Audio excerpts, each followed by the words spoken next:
Hello বন্ধুরা, আসসালামু আলাইকুম। পাপড়ি মাশরুম অ্যান্ড অ্যাগ্রো ফার্মের পক্ষ থেকে সবাইকে শুভেচ্ছা।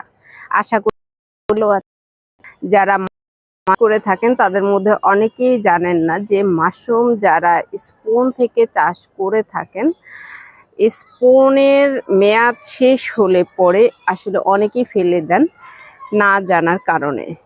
যখন উৎপাদনের মেয়াদ শেষ হয়ে যায় তখন এই প্যাকেটের ভিতরের যে অবশিষ্ট অংশটা থাকে সেই অংশটাই জৈব সার হিসেবে গাছের জন্য খুব উপকারী হয়ে থাকে। যারা বিশেষ করে ছাদ কৃষি করে থাকেন তারাও এই সারটা ব্যবহার করতে পারেন, অথবা যারা মাটিতে ব্যবহার করতে চান তারাও করতে পারবেন। আপনি গাছে দেওয়ার 15 দিনের মধ্যেই পরিবর্তনটা বুঝতে পারবেন। আমার ছাদ কৃষিতে আমি এক মুঠি মাটিও ব্যবহার করিনি।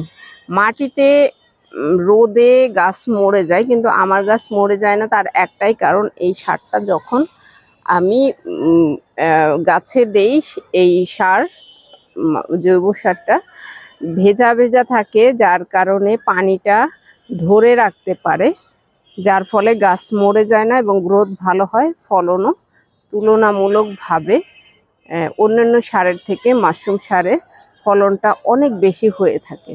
যারা জানেন না তারা জেনে নিন, এবং যারা শুধুমাত্র সার কিনে ব্যবহার করতে চান সেটাও করতে পারেন।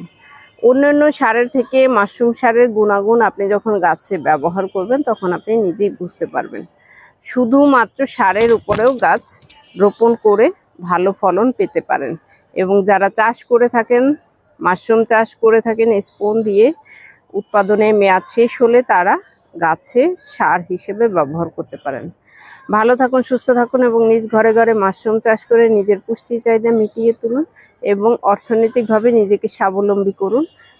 এবং ওয়েস্টেজ দিয়েও আপনি ব্যাপক আকারে গাছের ফলন নিতে পারেন। ভালো থাকুন, সুস্থ থাকুন। আল্লাহ হাফেজ।